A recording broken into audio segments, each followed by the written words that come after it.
Control audio via OBS.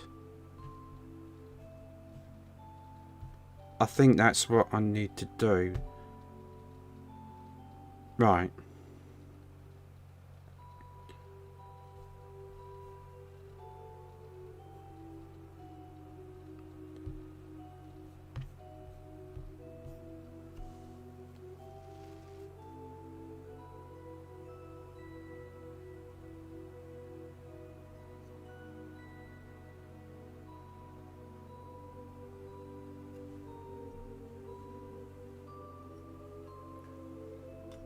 Okay, we'll give it another try.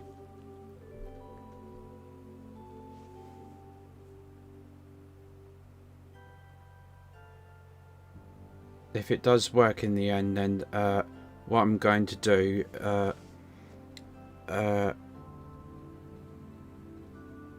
is do it as if I'm saying hello for the first time, and I'm going to cut out the beginning part of this stream afterwards.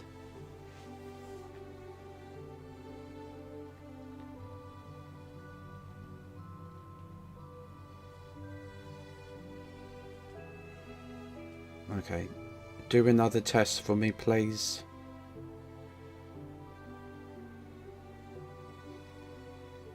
Yeah, I'll edit. I'll edit this in post stream.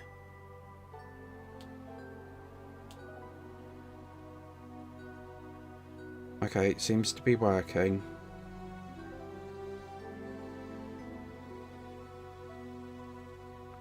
I think that's all I needed to do on here.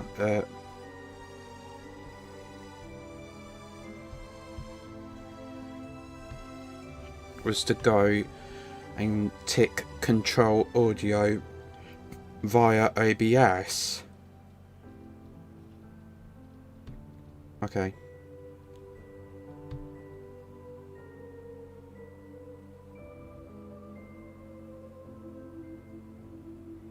Oh, Dr. Fell, I'm trying at the end of the day.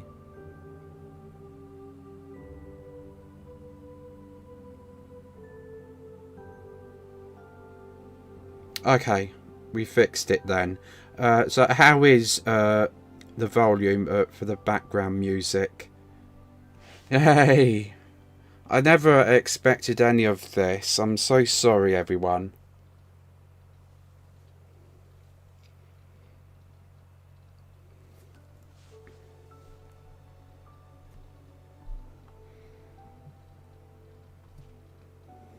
Okay, what I'm going to do is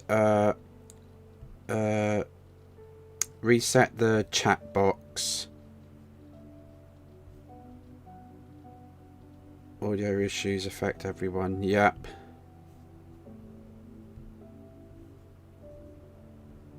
And just carry on as if nothing happened.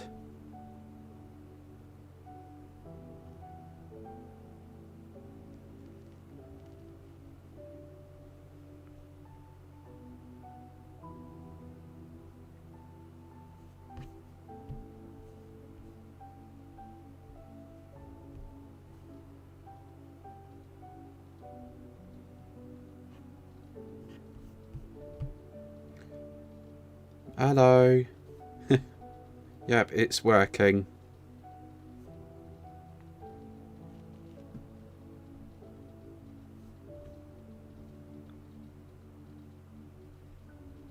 Alright, we'll read the story very soon. Let's see.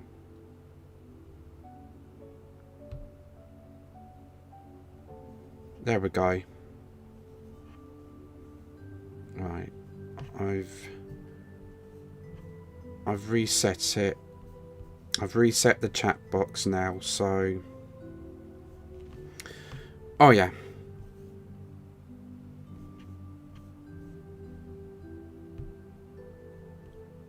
Let's just... there we go.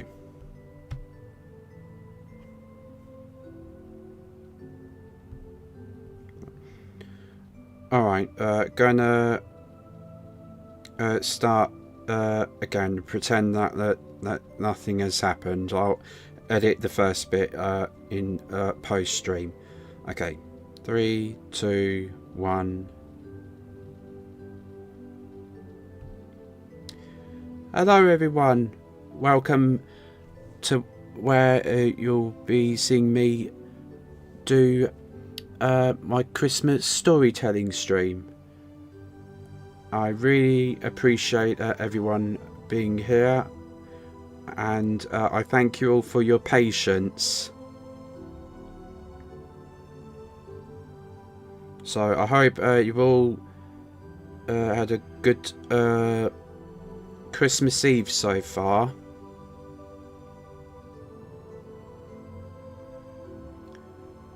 So let's see who we have here. We have Peanut, Dr. Fowl, nice.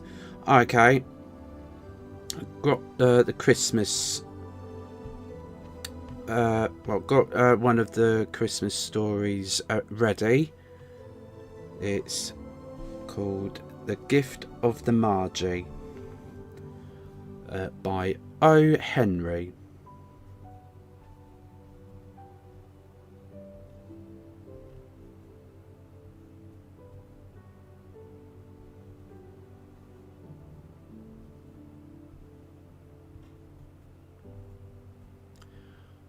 $1.87. That was all, and 60 cents of it was in pennies. Pennies saved 1 and 2 at a time by bulldozing the grocer and the vegetable man and the butcher until one's cheeks burned with the silent imputation of parsimony that such close dealing implied. 3 times Della counted it. $1.87, and the next day would be Christmas. There was clearly nothing to do but flop down on the shabby little couch and howl, so Della did it, which instigates the moral reflection that life is made up of sobs, sniffles, and smiles, with smiles predominating. While the mistress of the home is gradually subsiding from the first stage to the second, take a look at the home. A furnished flat at $8 per week, it did not exactly beggar description, but it certainly had that word on the lookout for the mendicancy squad. In the vestibule below was a letterbox into which no letter would go, and an electric button from which no mortal finger could coax a ring. Also appertaining thereunto was a card bearing the name Mr. James Dillingham Young. The Dillingham had been flung to the breeze during a former period of prosperity when its possessor was being paid $30 per week. Now, when the income was shrunk to $20, the letters of Dillingham looked blurred, as though they were thinking seriously of contracting to a modest and unassuming D. But whenever Mr. James Dillingham Young came home and reached his flat above, he was called Jim, and greatly hugged by Mrs. James Dillingham Young, already introduced to you as Della, which is all very good. Della finished her cry and attended to her cheeks with the powder rag. She stood by the window and looked out dully at a grey cat walking a grey fence in a grey backyard. Tomorrow would be Christmas Day, and she had only $1.87 with which to buy Jim a present. She had been saving every penny she could for months, with this result. $20 a week doesn't go far. Expenses had been greater than she had calculated. They always are. Only $1.87 to buy a present for Jim, her Jim. Many a happy hour she had spent planning for something nice for him. Something fine and rare and sterling. Something just a little bit near to being worthy of the honour of being owned by Jim. There was a pier glass between the windows of the room. Perhaps you have seen a pier glass in an $8 flat. A very thin and very agile person may, by observing his reflection in a rapid sequence of longitudinal strips, obtain a fairly accurate conception of his looks. Della, being slender, had mastered the art. Suddenly she whirled from the window and stood before the glass.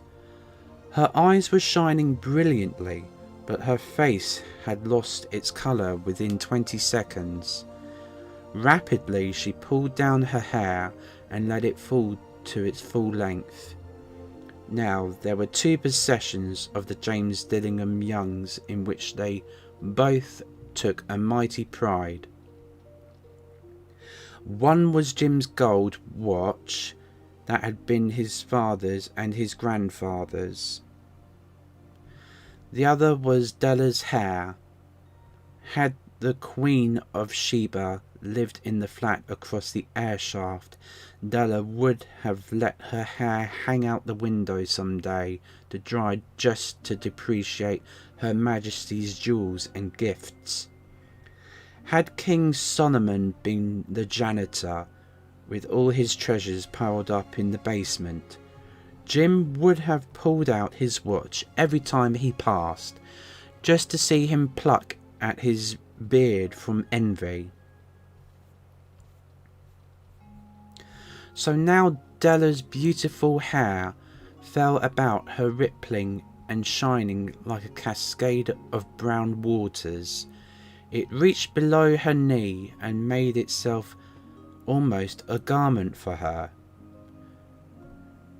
And then she did it up again nervously and quickly. Once she faltered for a minute and stood still while a clear or two splashed on the worn red carpet. On went her old brown jacket, on went her old brown hat, with a whirl of skirts, and with the brilliant sparkles still in her eyes, she fluttered out the door and down the stairs to the street. Where she stopped, the sign read, Mademoiselle Sophronie, hair goods of all kinds. Oh no, is it Madame? One moment, everyone. Madame. I'll say it again. Where she stopped, the sign read, Madame Sophronie, hair goods of all kinds. One flight up Della ran and collected herself, panting. Madame, large, too white, chilly, hardly looked the Sophronie. Will you buy my hair? Asked Della. I buy hair, said Madame. Take your hat off and let's have a sight at the looks of it. Down rippled the brown cascade. $20, said Madame, lifting the mass with a practised hand. Give it to me quick, said Della. Oh, and the next 2 hours tripped by on rosy wings. Forget the hashed metaphor. She was ransacking the stores for Jim's present. She found it at last. It surely had been made for Jim and no one else. There was no other like it in any of the stores, and she had turned all of them inside out. It was a platinum fob chain, simple and chaste in design, properly proclaiming its value by substance alone and not by meretricious ornamentation, as all good things should do. It was even worthy of the watch, As soon as she saw it, she knew that it must be Jim's. It was like him. Quietness and value. The description applied to both. $21 they took from her for it, and she hurried home with the 87 cents. With that chain on his watch, Jim might be properly anxious about the time in any company. Grand as the watch was, he sometimes looked at it on the sly on account of the old leather strap that he used in place of a chain. When Della reached home, her intoxication gave way a little to prudence and reason. She got out her curling irons and lighted the gas and went to work repairing the ravages made by generosity added to love, which is always a tremendous task. Lost myself there. Well, tremendous. Dear friends, a mammoth task. Within 40 minutes, her head was covered with tiny, close-lying curls that made her look wonderfully like a truant schoolboy. She looked at her reflection in the mirror long, carefully, and critically. If Jim doesn't kill me, she said to herself, before he takes a second look at me, he'll say I look like a Coney Island chorus girl. But what could I do? Oh, what could I do with $1.87? At 7 o'clock, the coffee was made and the frying pan was on the back of the stove, hot and ready to cook the chops. Jim was never late. Della doubled the fob chain in her hand and sat on the corner of the table near the door that he always entered. Then she heard his step on the stair away down on the first flight, and she turned white for just a moment. She had a habit of saying little silent prayers about the simplest everyday things, and now she whispered, "Please God, make him think I am still pretty." The door opened and Jim stepped in and closed it. He looked thin and very serious. Poor fellow, he was only 22, and to be burdened with a family. He needed a new overcoat and he was without gloves. Jim stopped inside the door, as immovable as a setter at the scent of quail. His eyes were fixed upon Della, and there was an expression in them that she could not read, and it terrified her. It was not anger, nor surprise, nor disapproval, nor horror, nor any of the sentiments that she had been prepared for. He simply stared at her fixedly with that peculiar expression on his face. Della wriggled off the table and went for him. "Jim, darling," she cried, "don't look at me that way. I had my hair cut off and sold it because I couldn't have lived through Christmas without giving you a present. It'll grow out again. You won't mind, will you? I just had to do it. My hair grows awfully fast. Say Merry Christmas, Jim, and let's be happy. You don't know what a beautiful, nice gift I've got for you." "You've cut off your hair?" asked Jim, laboriously, as if he had not arrived at the patent fact, yet even after the hardest mental labour. "Cut it off and sold it," said Della. "Don't you like me just as well anyhow? I'm me without my hair, ain't I?" Jim looked about the room curiously. "You say your hair is gone?" he said, with an air almost of idiocy. "You needn't look for it," said Della. "It's sold, I tell you. Sold and gone too. It's Christmas Eve, boy. Be good to me, for it went for you. Maybe the hairs of my head were numbered," she went on with a sudden serious sweetness. "But nobody could ever count my love for you. Shall I put the chops on, Jim?" Out of his trance, Jim seemed quickly to wake. He enfolded his Della. For 10 seconds, let us regard with discreet scrutiny some inconsequential object in the other direction. $8 a week or $1 million a year. What is the difference? A mathematician or a wit would give you the wrong answer. The Margie brought valuable gifts, but that was not among them. This dark assertion will be illuminated later on. Jim drew a package from his overcoat pocket and threw it upon the table. "Don't make any mistake, Dell," he said. "About me. I don't think there's anything in the way of a haircut or a shave or a shampoo that could make me like my girl any less. But if you'll unwrap that package, you may see why you had me going for a while at first." White fingers and nimble tore at the string and paper. "Oh, no problem. Thank you for telling me." Flip it. I'm so unprepared.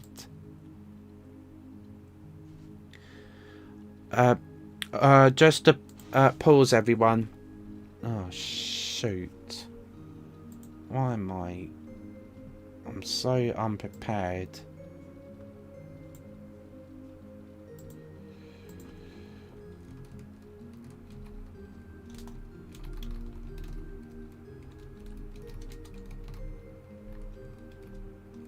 Thank you for telling me.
There we go.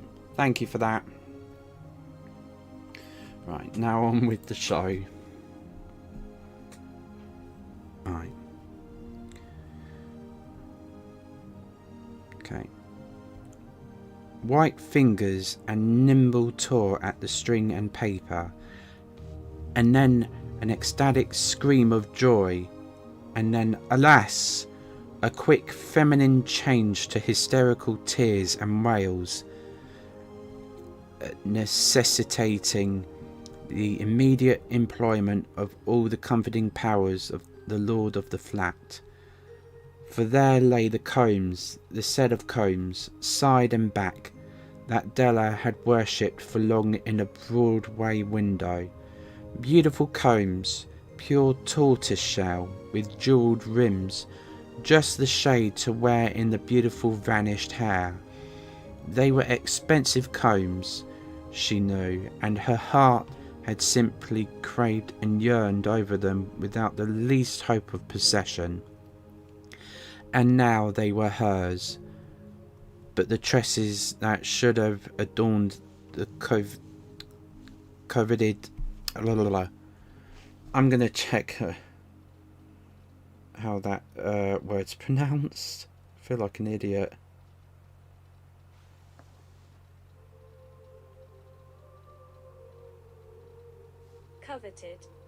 Coveted. And now they were hers, but the tresses that should have adorned the coveted adornments were gone.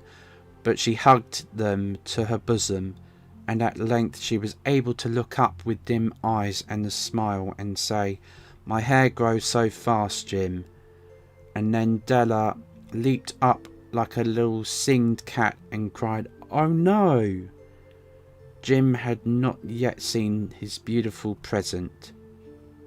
She held it out to him eagerly upon her open palm. The dull precious metals seemed to flash with a reflection of her bright and ardent spirit.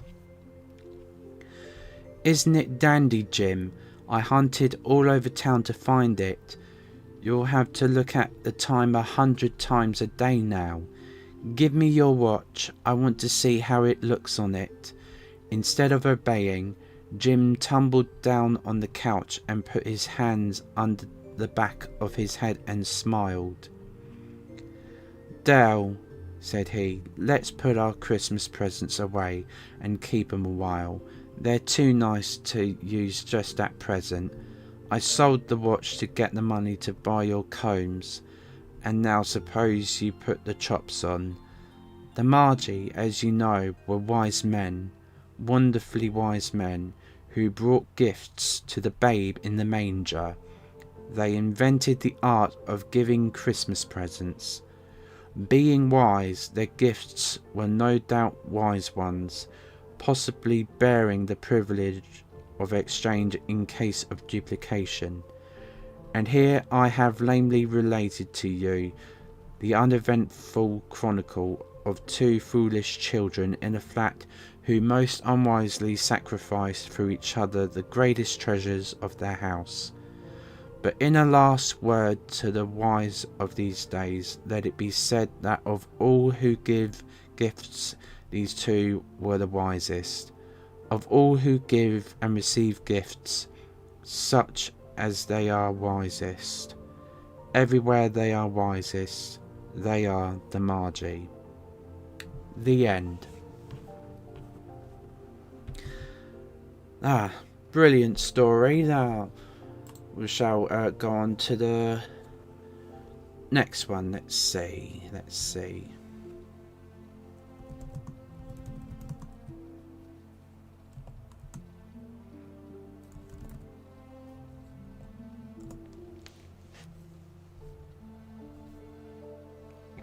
Pardon me, excuse me.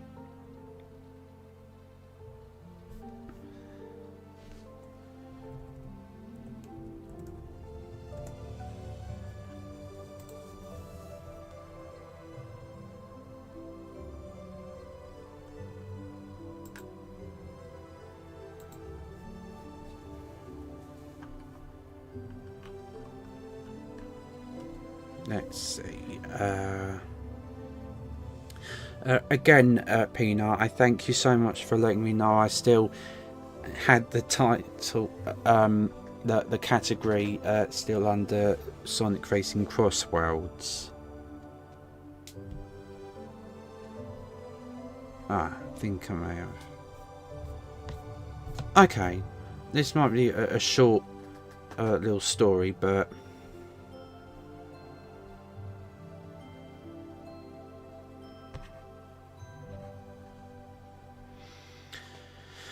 The Little Match Girl. It was dreadfully cold. It was snowing fast and was almost dark as evening came on. The last evening of the year. Yay! More views. Thank you. In the cold and the darkness there went along the street a poor little girl, bareheaded and with naked feet. When she left home she had slippers on, but they were much too large for her, slippers that her mother had used till then, and the poor little girl lost them in running across the street when two carriages were passing terribly fast. When she looked for them, one was not to be found, and a boy seized the other and ran away with it, saying he would use it for a cradle some day, when he had children of his own. So on the little girl went with her bare feet that were red and blue with cold.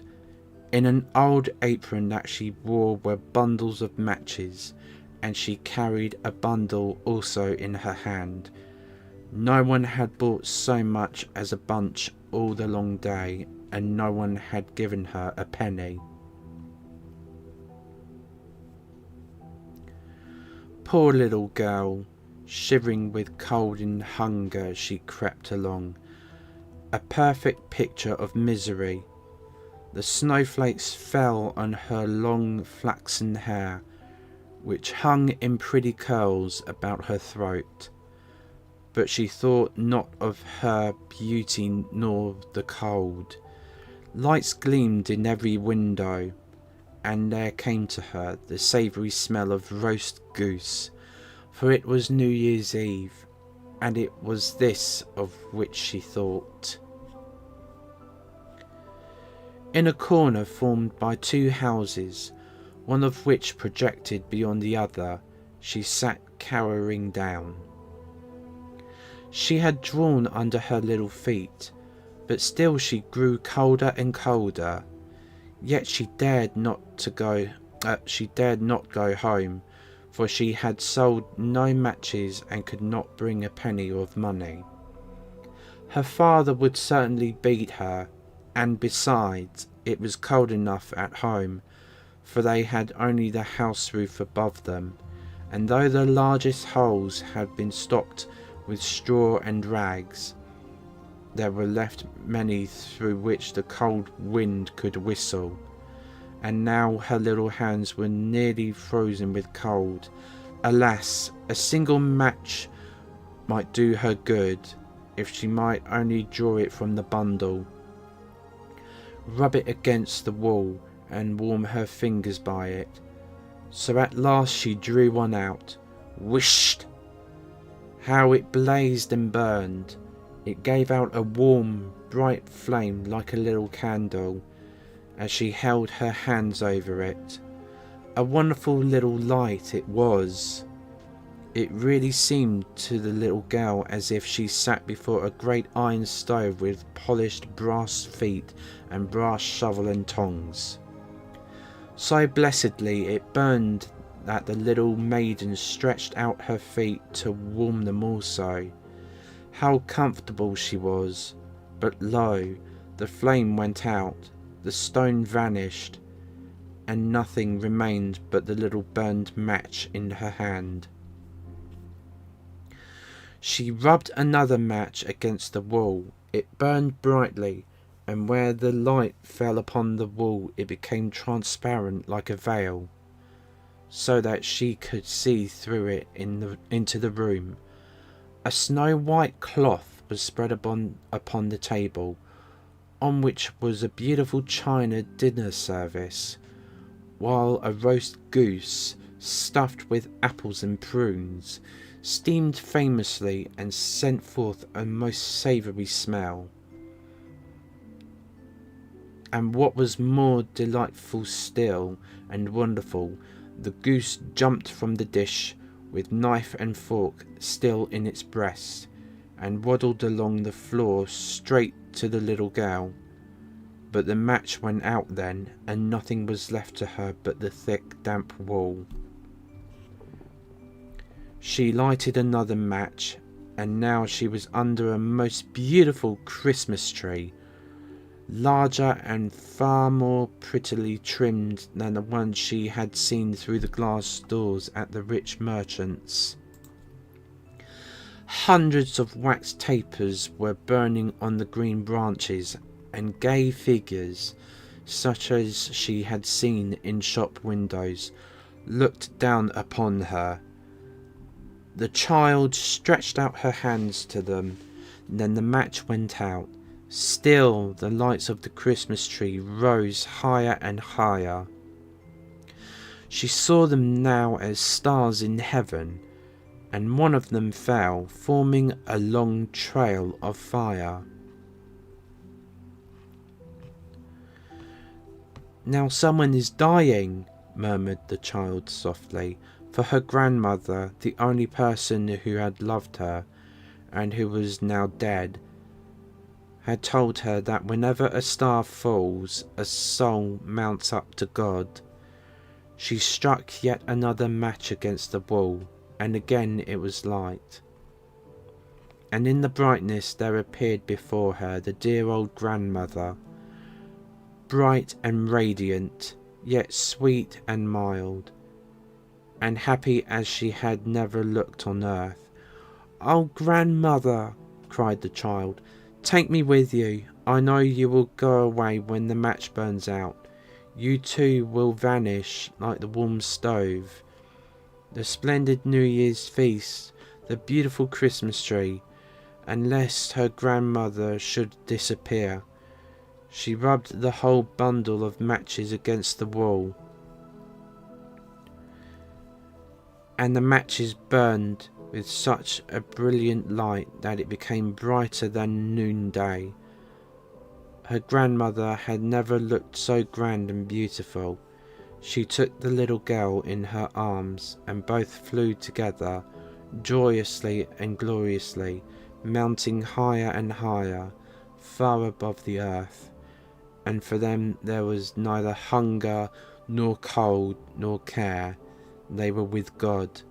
But in the corner, at the dawn of day, sat the poor girl, leaning against the wall, with red cheeks and smiling mouth, frozen to death on the last evening of the old year.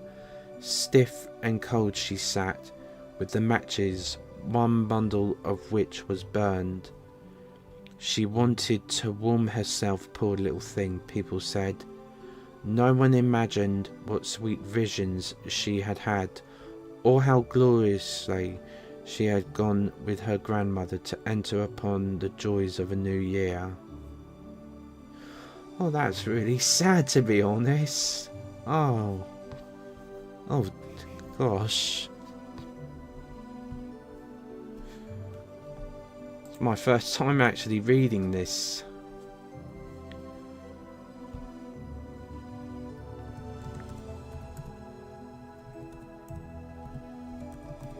Didn't realise it was going to be like a kind of sad ending.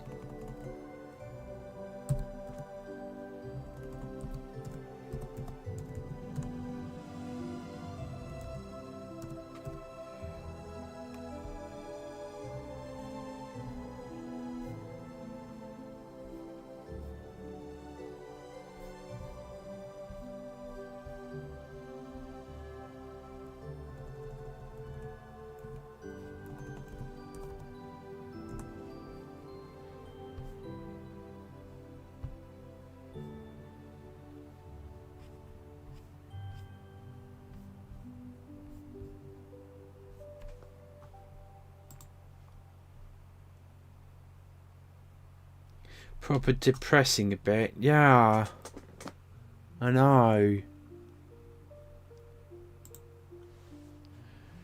Oh. Let's see how it goes with this story.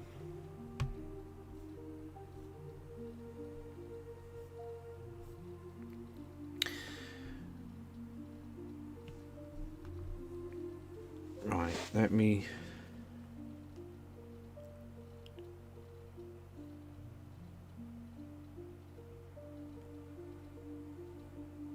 Let's see. Capote. Okay. A Christmas Memory by Truman Capote. Imagine a morning in late November, a coming of winter morning more than 20 years ago. Consider the kitchen of a spreading old house in a country town. A great black stove is its main feature, but there is also a big round table and a fireplace with 2 rocking chairs placed in front of it. Just today the fireplace commenced its seasonal roar. A woman with shorn white hair is standing at the kitchen window. She is wearing tennis shoes and a shapeless grey sweater over a summery calico dress. She is small and sprightly, like a bantam hen, but due to a long youthful illness, her shoulders are pitifully hunched. Her face is remarkable, not unlike Lincoln's, craggy like that, and tinted by sun and wind, but it is delicate too, finely boned, and her eyes are sherry-coloured and timid. "Oh my!" she exclaims, her breath smoking the window pane. It's fruitcake weather. The person to whom she is speaking is myself. I am 7, she is 60-something. We are cousins, very distant ones, and we have lived together, well, as long as I can remember. Other people inhabit the house, relatives, and though they have power over us, and frequently make us cry, we are not, on the whole, too much aware of them. We are each other's best friend. She calls me Buddy. Oh, I get called Buddy by my niece and nephew. That's quite ironic. That's my little pet name by them. She calls me Buddy, in memory of a boy who was formerly her best friend.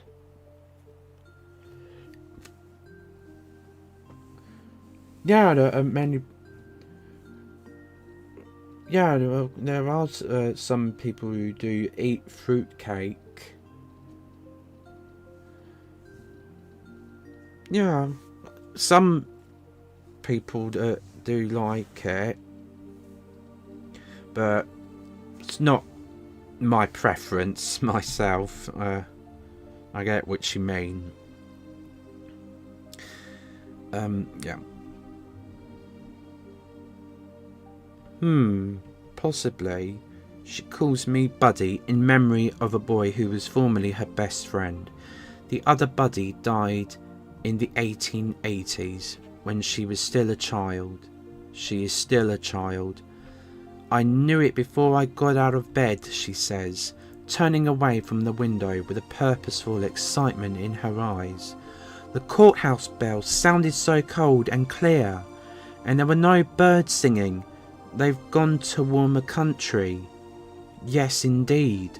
Oh, Buddy, stop stuffing biscuit and fetch our buggy. Help me find my hat. We've 30 cakes to bake. It's always the same. A morning arrives in November, and my friend, as though officially inaugurating the Christmas time of year that exhilarates her imagination and fuels the blaze of her heart, announces, "It's fruitcake weather. Fetch our buggy. Help me find my hat."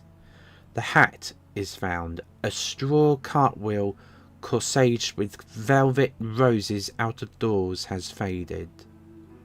It once belonged to a more fashionable relative. Together we guide our buggy, a dilapidated baby carriage. Don't know how to pronounce that word. It's a new word for me. Out to the garden and into a grove of pecan trees. The buggy is mine, that is. It was bought from me when I was born. It is made of wicker, rather unravelled, and the wheels wobble like a drunkard's legs. But it is a faithful object. Springtimes we take it to the woods and fill it with flowers, herbs, wild fern for our porch pots. In the summer we pile it with picnic paraphernalia and sugarcane fishing poles and roll it down to the edge of a creek. It has its winter uses too, as a truck for hauling firewood from the yard to the kitchen. Dilapidated. Thank you. Means like confused. Thank you, Peanut. As a warm bed for Queenie, our tough little orange and white rat terrier, who has survived distemper and 2 rattlesnake bites. Queenie is trotting beside it now. 3 hours later, we are back in the kitchen hulling a heaping buggy load of windful pecans. Our backs hurt from gathering them. How hard they were to find, the main crop having been shaken off the trees and sold by the orchard's owners, who are not us. Among the concealing leaves, the frosted, deceiving grass. Carackle! A cheery crunch, Scraps of miniature thunder sound as the shells collapse and the golden mound of sweet oily ivory meat mounds in the milk glass bowl. Queenie begs to taste, and now and again my friend sneaks her a mite, though insisting we deprive ourselves. We mustn't, buddy. If we start, we won't stop, and there's scarcely enough as there is for 30 cakes. The kitchen is growing dark. Dusk turns the window into a mirror. Our reflections mingle with the rising moon as we work by the fireside in the firelight. Hi no one, thank you so much for the compliment. Merry Christmas to you. Happy that you're here. Happy that all of you are here. At last, when the moon is quite high, we toss the final hull into the fire and, with joined sighs, watch it catch flame. The buggy is empty, the bowl is brimful. We eat our supper, cold biscuits, bacon, blackberry jam, and discuss tomorrow. Tomorrow, the kind of work I like best begins. Buying cherries and citron, ginger and vanilla, and canned Hawaiian pineapple, rinds and raisins and walnuts and whiskey and oh so much flour, butter, so many eggs, spices, flavourings. Why, we'll need a pony to pull the buggy home. But before these purchases can be made, there is the question of money. Neither of us has any. Except for skinflint sums persons in the house occasionally provide, a dime is considered very big money. Or what we earn ourselves from various activities, holding rummage sales, selling buckets of hand-picked blackberries, jars of homemade jam and apple jelly and peach preserves, rounding up flowers for funerals and weddings. Once we won the 79th prize, $5 in a national football contest. Not that we know a full thing about football. It's just that we enter any contest we hear about. At the moment our hopes are centred on the $50,000 grand prize being offered to name a new brand of coffee. We suggested AM, and after some hesitation, for my friend thought it perhaps sacrilegious, the slogan AM, Amen. To tell the truth, our only really profitable enterprise was the Fun and Freak Museum we conducted in a backyard woodshed 2 summers ago. The fun was a stereopticon with slide views of Washington and New York lent us by a relative who had been to those places. She was furious when she discovered why we borrowed it. The freak was a 3-legged biddy chicken hatched by one of our own hens. Everybody hereabouts wanted to hear that biddy. We charged grown-ups a nickel, kids 2 cents, and took in a good $20 before the museum shut down due to the decease of the main attraction. But one way and another we do each year accumulate Christmas savings, a fruitcake fund. These monies we keep hidden in an ancient bead purse under a loose board, under the floor, under a chamber pot under my friend's bed. The purse is seldom removed from this safe location except to make a deposit or, as happens every Saturday, a withdrawal. For on Saturdays I am allowed 10 cents to go to the picture show. My friend has never been to a picture show, nor does she intend to. I'd rather hear you tell the story, buddy. That way I can imagine it more. Besides, a person my age shouldn't squander their eyes. When the Lord comes, let me see him clear. In addition to never having seen a movie, she has never eaten in a restaurant, travelled more than 5 miles from home, received or sent a telegram, read anything except funny papers and the Bible, worn cosmetics, cursed, wished someone harm, worn cosmetics, cursed, wished someone harm, told a lie on purpose, let a hungry dog go hungry. Here are a few things she has done, does do. Killed with a hoe the biggest rattlesnake ever seen in this country. 16 rattles. Dip snuff secretly. Tame hummingbirds, just try it, till they balance on her finger. Tell ghost stories, we both believe in ghosts. So tingling they chill you in July. Talk to herself. Take walks in the rain. Grow the prettiest japonicas in town. Know the recipe for every sort of old-time Indian cure, including a magical wart remover. Now, with supper finished, we retired to the room in a faraway part of the house, where my friend sleeps in a scrap quilt-covered iron bed painted rose pink, her favourite colour.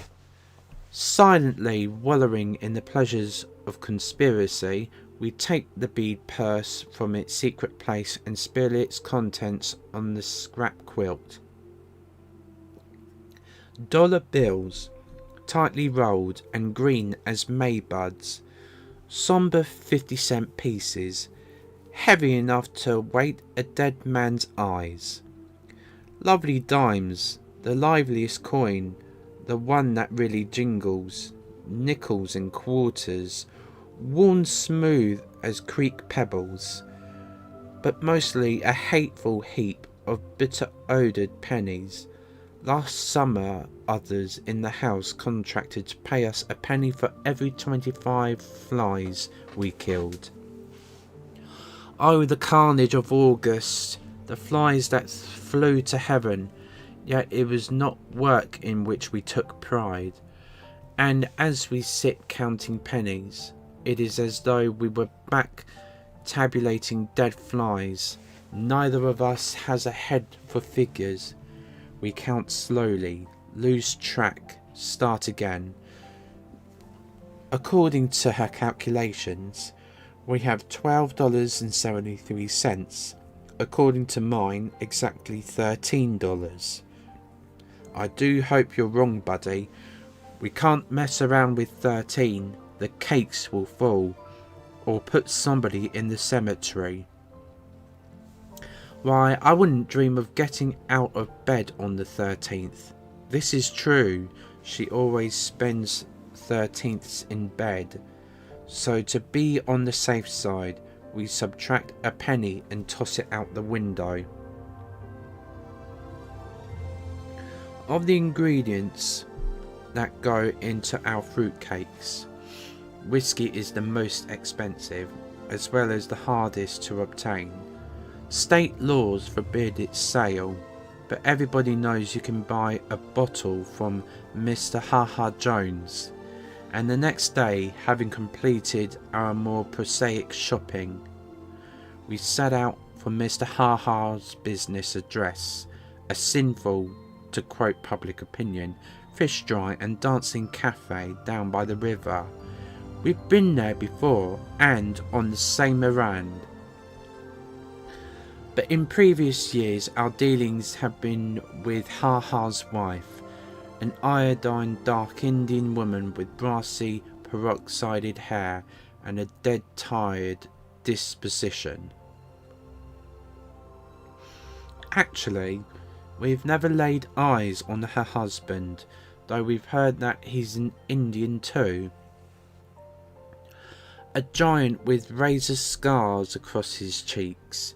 They call him Haha because he's so gloomy, a man who never laughs. As we approach his cafe, a large log cabin festooned inside and out with chains of garish gay naked light bulbs, and standing by the river's muddy edge under the shade of river trees, where moss drifts through the branches like grey mist, our steps slow down. Even Queenie stops prancing and sticks close by. People have been murdered in Ha Ha's cafe, cut to pieces, hit on the head. There's a case coming up in court next month. Naturally, these goings on happen at night when the coloured lights cast crazy patterns and the Victrola wails. In the daytime, Ha Ha's is shabby and deserted. I knock at the door. Queenie barks. My friend calls, "Mrs. Ha Ha, ma'am, anyone to home?" Footsteps. The door opens. Our hearts overturn. It's Mr. Ha Ha Jones himself, and he is a giant. He does have scars. He doesn't smile. No, he glowers at us through Satan-tilted eyes and demands to know what you want with Ha Ha. For a moment we are too paralysed to tell. Presently my friend half finds her voice, a whispery voice at best. "If you please, Mr. Ha Ha, we'd like a quart of your finest whisky." His eyes tilt more. Would you believe it? Ha Ha is smiling, laughing too. "Which one of you is a drinking man?" "It's for making fruitcakes, Mr. Ha Ha." "Cooking." This sobers him. He frowns. That's no way to waste good whisky.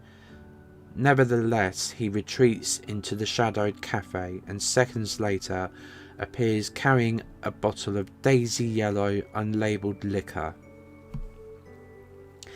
He demonstrates its sparkle in the sunlight and says $2. We pay him with nickels and dimes and pennies. Suddenly, as he jangles the coins in his hand like a fistful of dice, his face softens. "Tell you what," he proposes, pouring the money back into our bead purse. "Just send me one of them fruitcakes instead."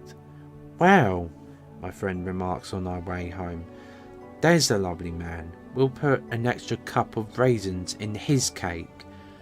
The black stove, stoked with coal and firewood, glows like a lighted pumpkin. Egg beaters whirl. Spoons spin round in bowls of butter and sugar. Vanilla sweetens the air. Ginger spices it. Melting, nose-tingling odours saturate the kitchen, suffuse the house, drift out to the world on puffs of chimney smoke. In 4 days our work is done. 31 cakes, dampened with whisky, bask on windowsills and shelves. Who are they for? Friends? Not necessarily neighbour friends. Indeed, the larger share is intended for persons we've met maybe once, perhaps not at all. People who've struck our fancy, like President Roosevelt, like the Reverend and Mrs. J.C. Lucy, Baptist missionaries to Borneo, who lectured here last winter, or the little knife grinder who comes through town twice a year, or Abner Packer, the driver of the 6 o'clock bus from Mobile, who exchanges waves with us every day as he passes in a dust cloud whoosh. "Hi Sinkar, how are you doing? Merry Christmas to you."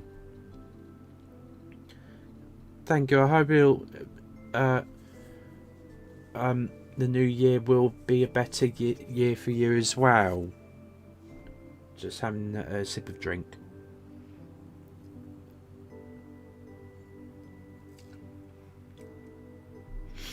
Oh, do the honours, please, Peanut.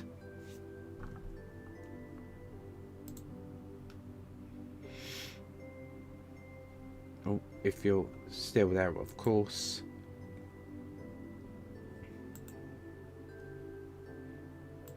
That's fine. There we go.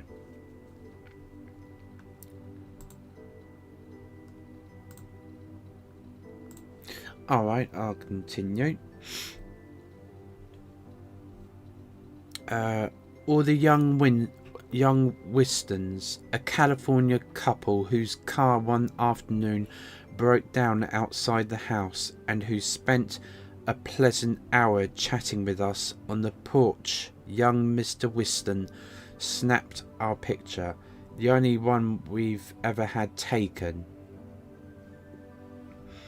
Is it because my friend is shy with everyone except strangers that these strangers and merest acquaintances seem to us our truest friends? I think yes.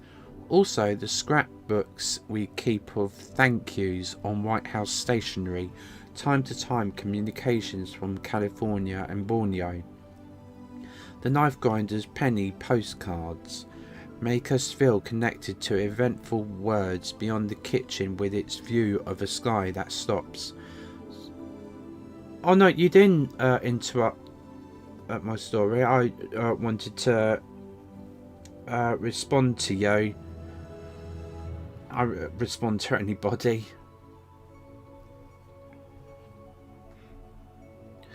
Now a new December fig branch grates against the window. The kitchen is empty. The cakes are gone. Yesterday we carted the last of them to the post office, where the cost of stamps turned our purse inside out. We're broke. That rather depresses me, but my friend insists on celebrating, with 2 inches of whiskey left in Ha-Ha's bottle. Queenie has a spoonful in a bowl of coffee. She likes her coffee chicory flavoured and strong. The rest we divide between a pair of jelly glasses. We're both quite awed at the prospect of drinking straight whiskey.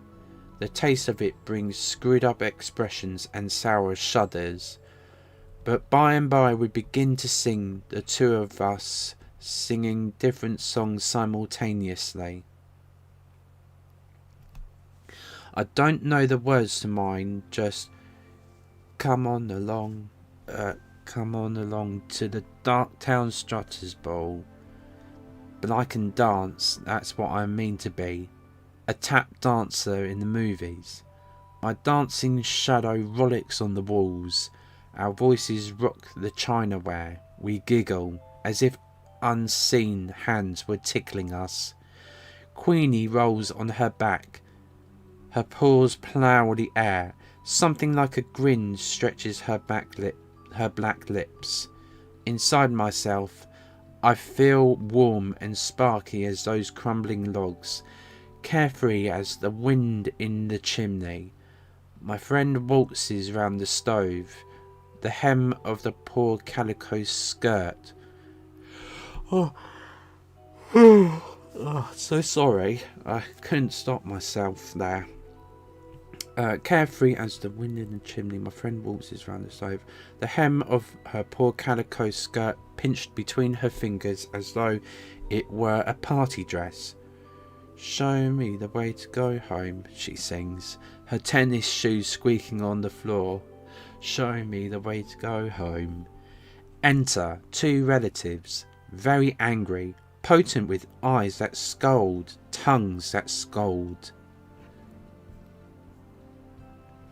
Listen to what they have to say, the words tumbling together into a wrathful tune.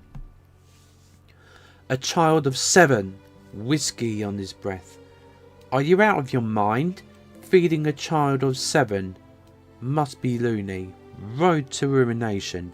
Remember Cousin Kate, Uncle Charlie, Uncle Charlie's brother-in-law? Shame, scandal, humiliation. Kneel, pray, beg the Lord. Queenie sneaks under the stove. My friend gazes at her shoes. Her chin quivers. She lifts her skirt and blows her nose and runs to her room. Long after the town has gone to sleep and the house is silent except for the chimings of clocks and the sputter of fading fires, she is weeping into her pillow, already as wet as a widow's handkerchief. "Don't cry," I said, sitting at the bottom of her bed and shivering despite my flannel nightgown that smells of last winter's cough syrup. "Don't cry," I beg, teasing her toes, tickling her feet. "You're too old for that." "It's because," she hiccups, "I am too old. Old and funny. Not funny. Fun. More fun than anybody. Listen. If you don't stop crying, you'll be so tired tomorrow we can't go cut a tree." She straightens up. Queenie jumps on the bed, where Queenie is not allowed, to lick her cheeks. I know where we'll find real pretty trees, buddy. And holly too, with berries big as your eyes. It's way off in the woods, farther than we've ever been. Papa used to bring us Christmas trees from there, carrying them on his shoulder. That's 50 years ago. Well, now, I can't wait for morning.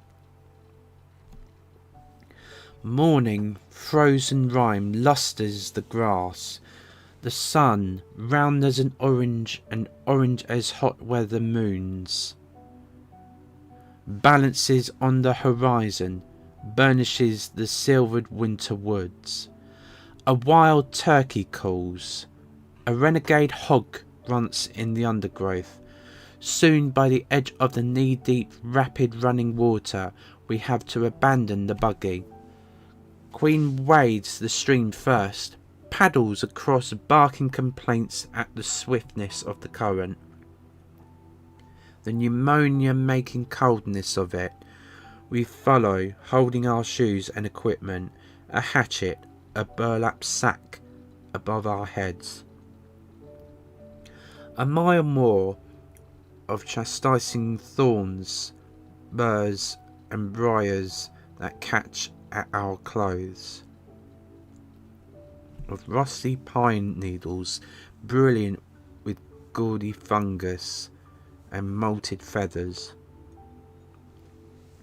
Here, there, a flash, a flutter, an ecstasy of shrillings remind us that not all the birds have flown south. Always the path unwinds through lemony sun pools and pitch-black vine tunnels. Another creek to cross. A disturbed armada of speckled trout froths the water round us, and frogs the size of plates practice belly flops. Beaver workmen are building a dam. On the farther shore, Queenie shakes herself and trembles. My friend shivers too, not with cold but enthusiasm. One of her hat's ragged roses sheds a petal as she lifts her head and inhales the pine-heavy air. "We're almost there. Can you smell it, buddy?" she says, as though we were approaching an ocean. And indeed it is a kind of ocean. Scented acres of holiday trees, prickly-leafed holly, red berries shiny as Chinese bells. Black crows swoop upon them screaming. Having stuffed our burlap sacks with enough greenery and crimson to garland a dozen windows, we set about choosing a tree. It should be, muses my friend, twice as tall as a boy, so a boy can't steal the star. The one we pick is twice as tall as me, a brave, handsome brute that survives 30 hatchet strokes before it kneels with a creaking, rending cry. Lugging it like a kill, we commence the long trek out. Every few yards we abandon the struggle, sit down and pant. But we have the strength of triumphant huntsmen, and that the tree's virile icy perfume revive us. goad us on. Many compliments accompany our sunset return along the red clay road to town, but my friend is sly and non-committal. When passers-by praise the treasures perched in our buggy. What a fine tree, and where did it come from? Yonder ways, she murmurs. Vaguely, once a car stops, and the rich mill owner's lazy wife leans out and whines, "Give you 2 bits cash for that old tree." Ordinarily, my friend is afraid of saying no, but on this occasion she promptly shakes her head. "We wouldn't take $1, the mill owner's wife persists.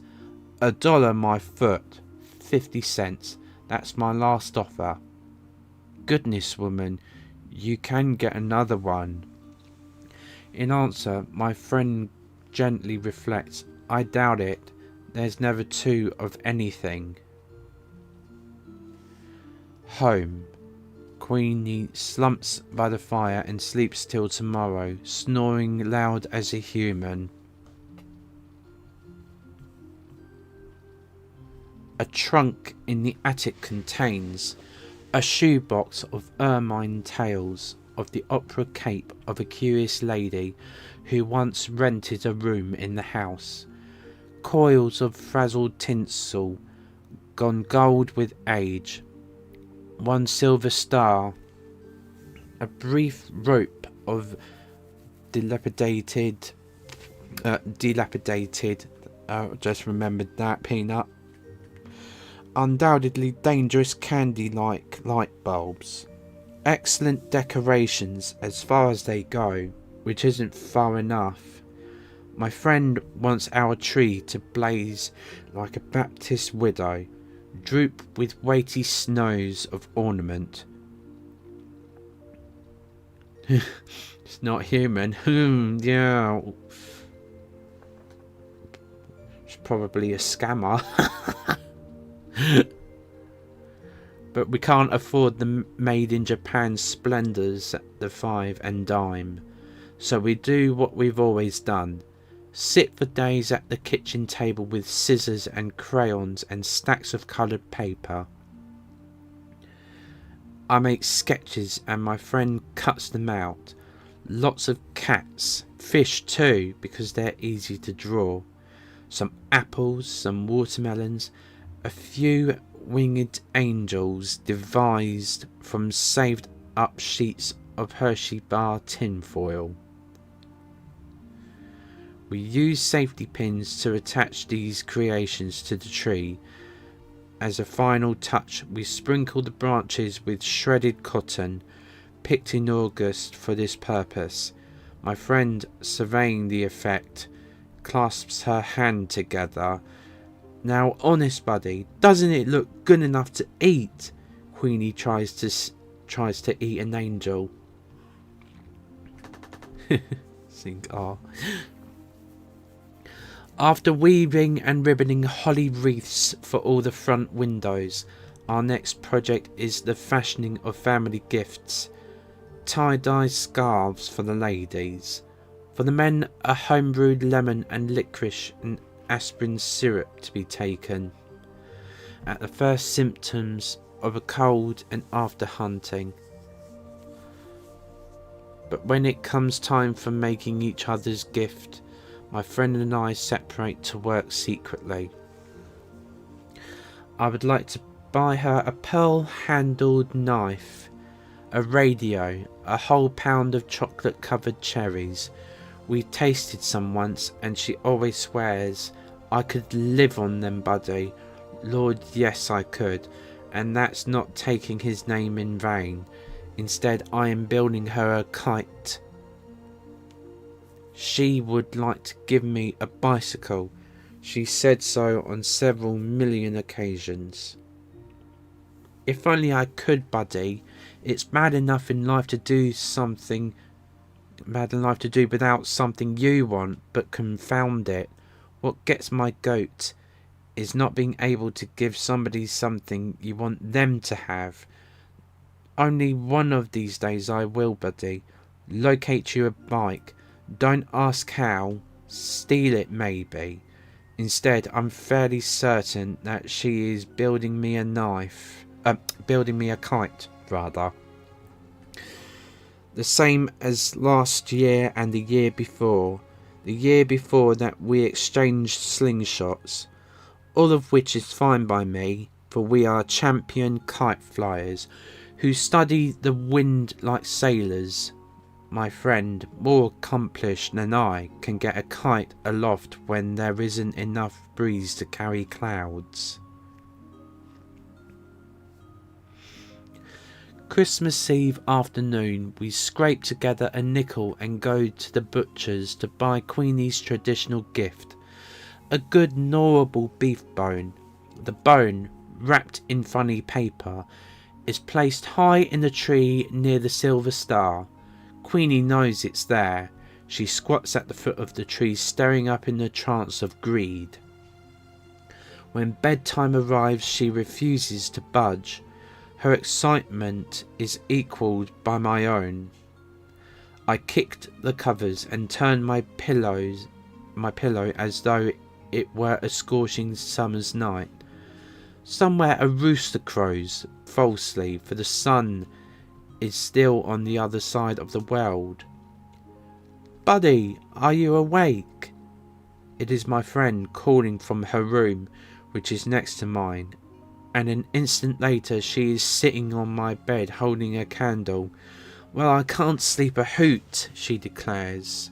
My mind's jumping like a jackrabbit.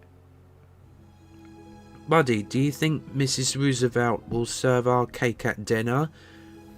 We huddled in the bed, and she squeezes my hand. I love you. Seems like your hand used to be so much smaller. I guess I hate to see you grow up. When you're grown up, will we still be friends? I say always. But I feel so bad, Buddy. I wanted so bad to give you a bike. I tried to sell my cameo Papa gave me. Buddy, she hesitates as though embarrassed. I made her another kite. And then I confess that I made her one too, and we laugh. The candle burns too short to hold. Out it goes, exposing the starlight. The stars spinning at the window like a visible caroling that slowly daybreak silences. Possibly we doze, but the beginnings of dawn splash us like cold water. We're up, wide-eyed and wondering while we wait for others to waken. Quite deliberately, my friend drops a kettle on the kitchen floor. I tap dance in front of closed doors. One by one the household emerges, looking as though they'd like to kill us both, but it's Christmas, so they can't. First, a gorgeous breakfast, just everything you can imagine, from flapjacks and fried squirrel to hominy grits and honey in the comb, which puts everyone in a good humour except my friend and me. Frankly, we're so impatient to get at the presents we can't eat a mouthful. Wow, I'm disappointed. Who wouldn't be? With socks, a Sunday school shirt, some handkerchiefs, a hand-me-down sweater, and a year's subscription to a religious magazine for children. The Little Shepherd. It makes me boil. It really does. My friend has a better haul. A sack of satsumas. That's her best present. She is proudest, however, of a white wool shawl knitted by her married sister. But she says her favourite gift is the kite I built her, and it is very beautiful. Though not as beautiful as the one she made me, which is blue and scattered with gold and green good conduct stars. Moreover, my name is painted on it, Buddy. Buddy, the wind is blowing. The wind is blowing and nothing will do till we run to a pasture. run to a pasture below the house where Queenie has scooted to bury her bone, and where a winter hence Queenie will be buried too. There, plunging through the healthy waist-high grass, we unreel our kites, feel them twitching at the string like sky fish as they swim into the wind. Satisfied, sun warmed, we sprawled in the grass and peel satsumas and watch our kites cavort.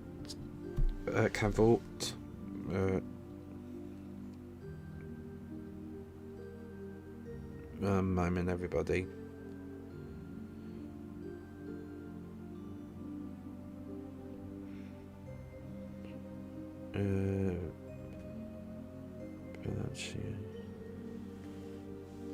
Cavort. No, I did say it correctly. Cavort.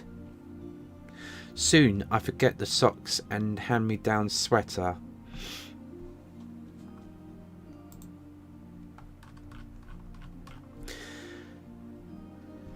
I'm as happy as if we'd already won the $50,000 grand prize in that coffee naming contest.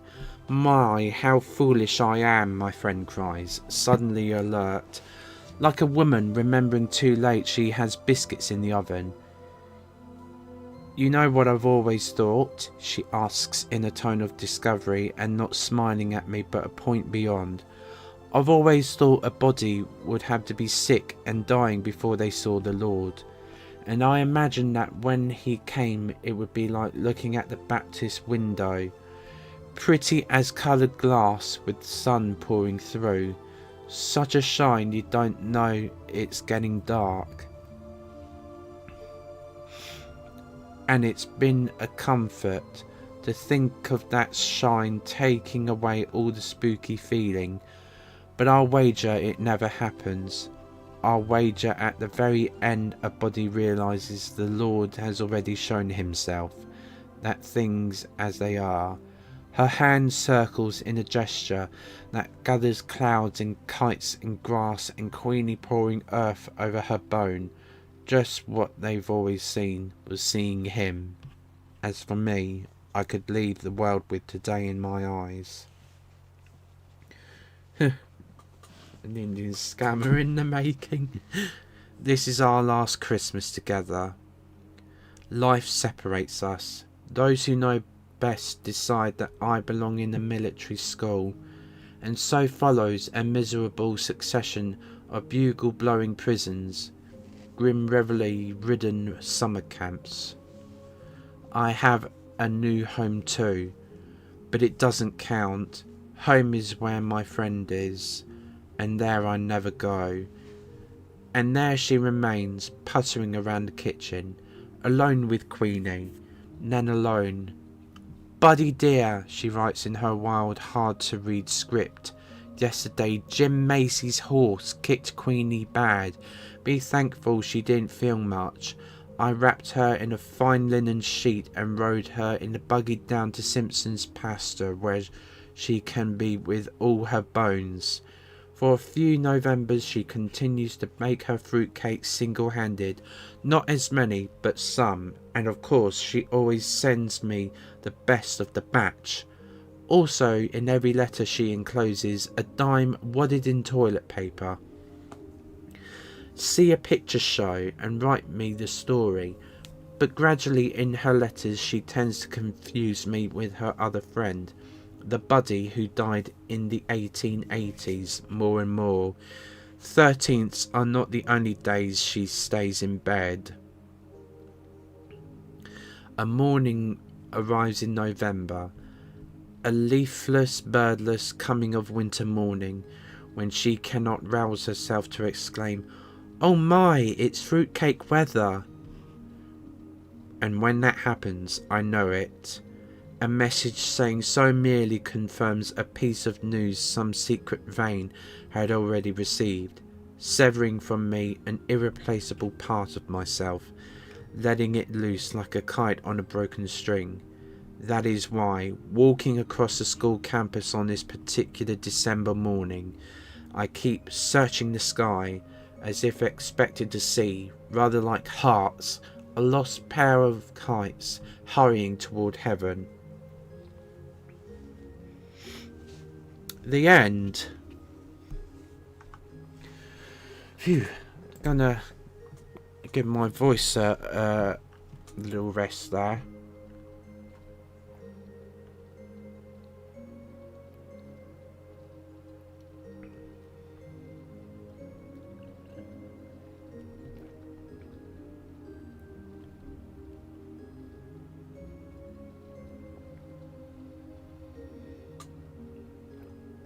Let's see.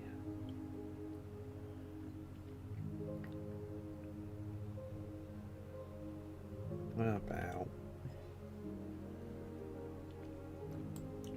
How the Grinch Stole Christmas?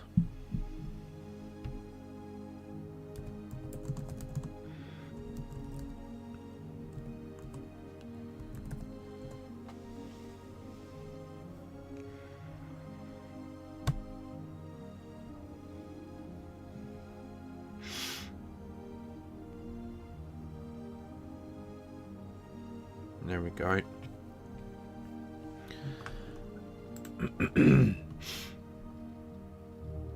That's fine, Sync R. I'm happy that you came to listen. Right, I'll just have a sip of my Coca-Cola.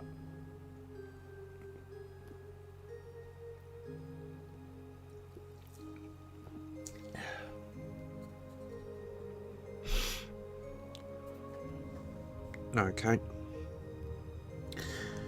How the Grinch Stole Christmas by Dr. Seuss.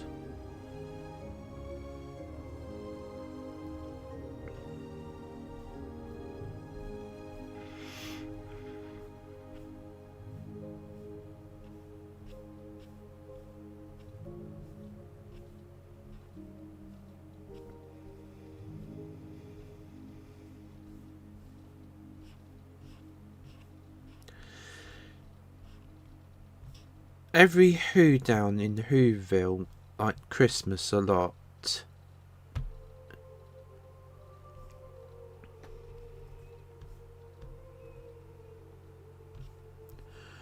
But the Grinch, who lived just north of Whoville, did not. The Grinch hated Christmas, the whole Christmas season. Now please don't ask why, no one quite knows the reason. It could be his head wasn't screwed on just right. It could be perhaps that his shoes were too tight. But I think that the most likely reason of all may have been that his heart was 2 sizes too small.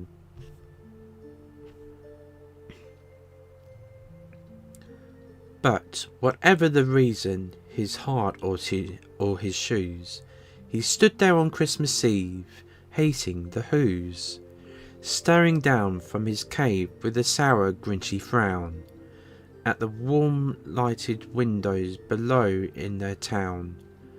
For he knew every Who down in Whoville beneath was busy now hanging a mistletoe wreath. I'm going to be making green tea. Thanks again. You take care, Sinkar. Merry Christmas to you. And a Happy New Year to you as well. Just wanted to clarify, the Grinch never hated Christmas. He hated people, and I too agree with that. Oh yeah, yeah.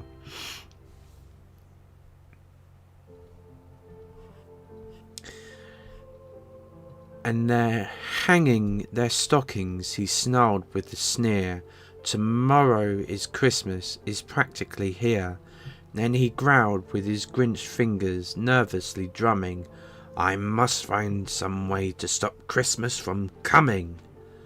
For tomorrow, he knew, all the Who girls and boys would wake bright and early. They'd rush for their toys. And then, oh the noise, noise, noise, noise. That's one thing he hated. The noise, noise, noise, noise.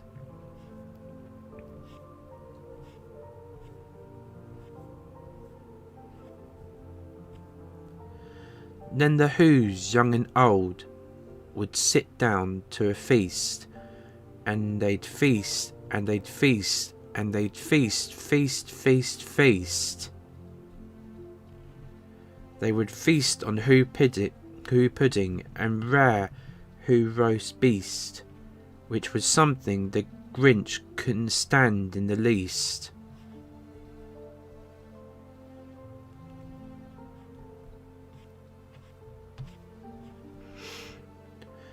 And then they'd do something he liked least of all.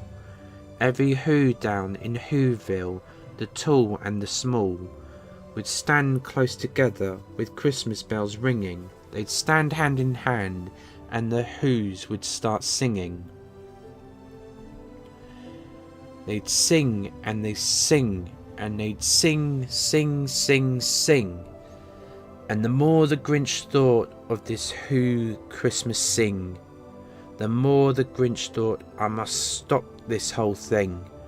Why, for 53 years I've put up with it now. I must stop this Christmas from coming. But how?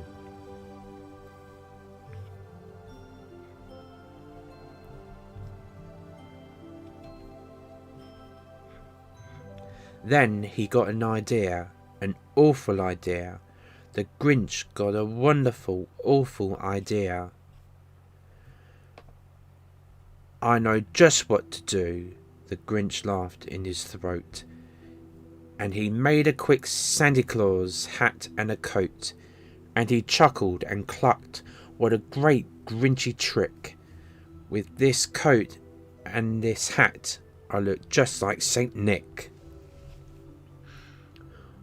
All I need is a reindeer, the Grinch looked around. But since reindeer are scarce,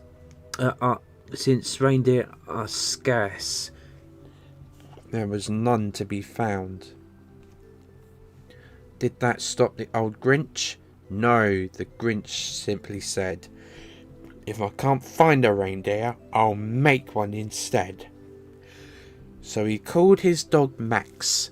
Then he took some red thread, and he tied a big horn on the top of his head. Then he loaded some bags and some old empty sacks on a ramshackle sleigh, and he hitched up old Max.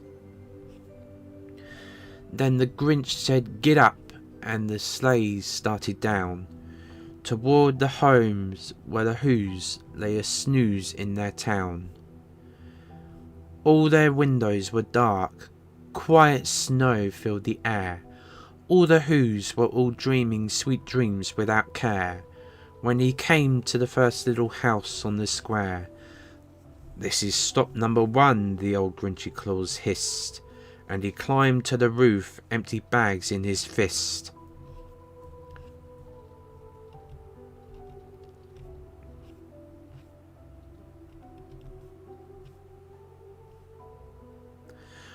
Then he slid down the chimney, a rather tight pinch, but if Santa could do it, then so could the Grinch. He got stuck only once, for a moment or two, then he stuck his head out of the fireplace flue, where the little Who's stockings all hung in a row. "These stockings," he grinned, "are the first things to go."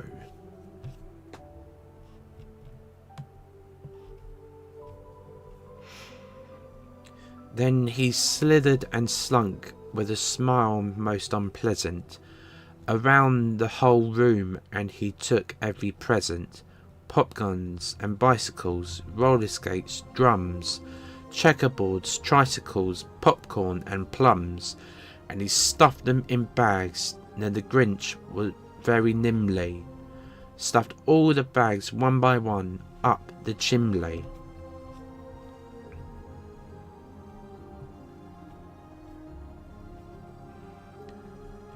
Then he slunk to the icebox.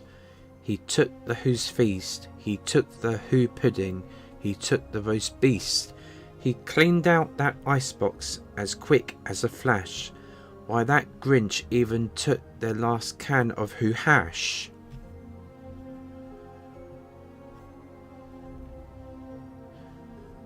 Then he stuffed all the food up the chimney with glee. And now, grinned the Grinch, I will stuff up the tree.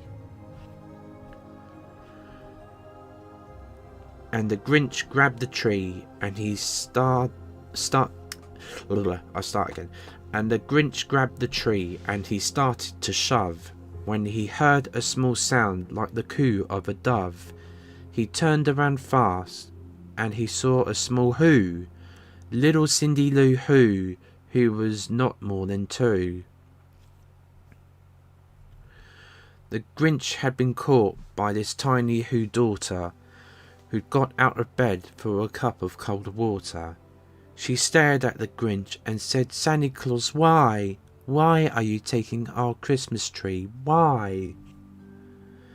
But you know that old Grinch was so smart and so slick, he thought up a lie and he thought it up quick. Why, my sweet little tot, the fake Santa Claus lied. There's a light on this tree that won't light on one side, so I'm taking it home to my workshop, my dear. I'll fix it up there, then I'll bring it back here. And his fib fooled the child, then he patted her head, and he got her a drink and he sent her to bed. And when Cindy Lou Who went to bed with her cup, he went to the chimney and stuffed the tree up. Then the last thing he took was the log for their fire. Then he went up the chimney, himself the old liar. On their walls he left nothing but hooks and some wire. And the one speck of food that he left in the house was a crumb that was even too small for a mouse. Then he did the same thing to the other Who's houses, leaving crumbs much too small for the other Who's mouses.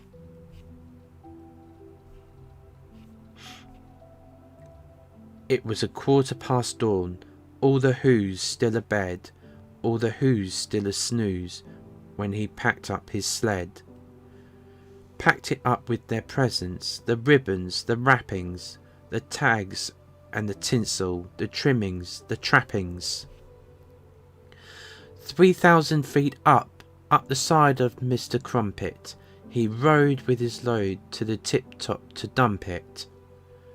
Pooh-pooh to the Who's, he was grinchishly humming. They're finding out now that no Christmas is coming. They're just waking up, I know just what they'll do. Their mouths will hang open a minute or two, then the Who's down in Whoville will all cry boo-hoo.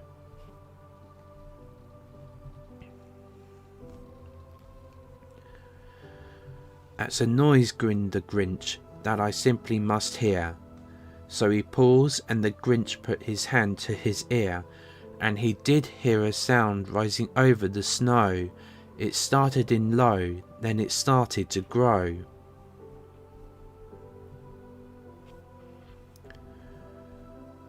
But the sound wasn't sad. Why, this sound sounded merry. It couldn't be so, but it was merry, very. He stared down at Whoville, the Grinch popped his eyes, and then he shook. What he saw was a shocking surprise.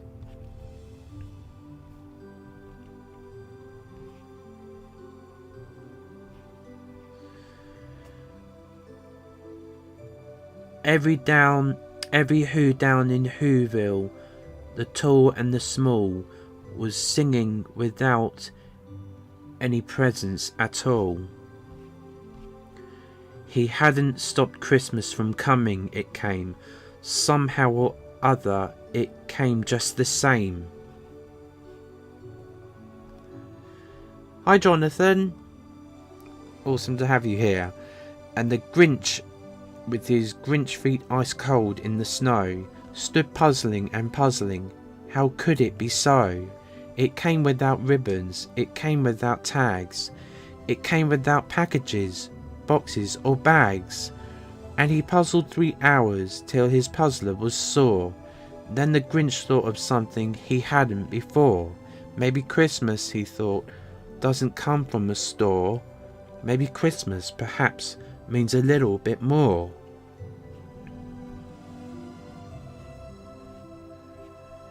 And what happened then? Well, in Whoville they say that the Grinch's small heart grew 3 sizes that day. And the minute his heart didn't feel quite so tight, he whizzed with his load through the bright morning light. And he brought back the toys and the food for the feast. And he himself, the Grinch, carved the roast beast. Yes, Merry Christmas, Jonathan. And hi, Exploit Ace JC. Nice to have you here. How are you? Merry Christmas to you.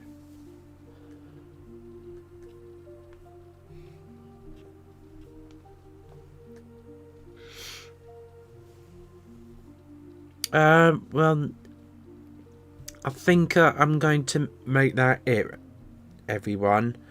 I'm sorry for those who just only arrived on here. Oh, thank you, Exploit Ace JC, for following me there.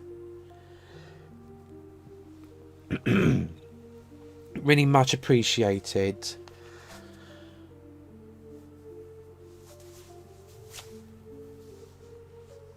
I had a feeling that was you, Scam Beta Ace JC. Nice to have you here on Twitch as well. But yeah, I'm planning to help my mum with the rest of like the Christmas wrapping, present wrapping, and then hopefully we'll watch a movie. According to the book How the Grinch Stole Christmas, what do you mean by who? Like WHO?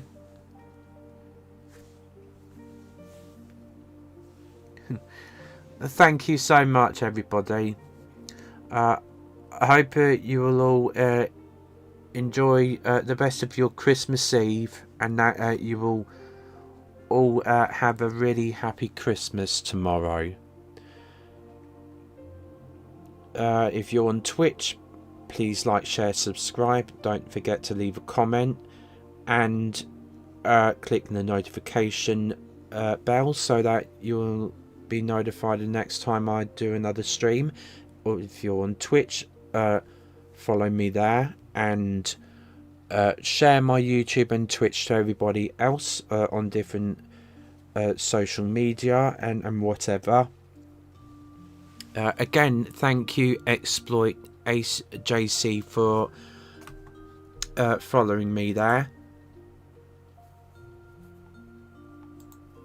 So, you all take good care of yourselves, and I will see you all again very soon. Oh, want to raid George in space?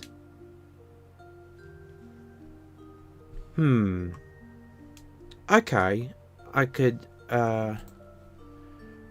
raid him. Let's see.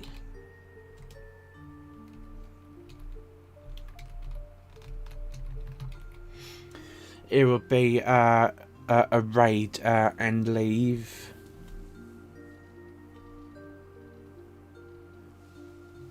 Oh no, don't be sorry.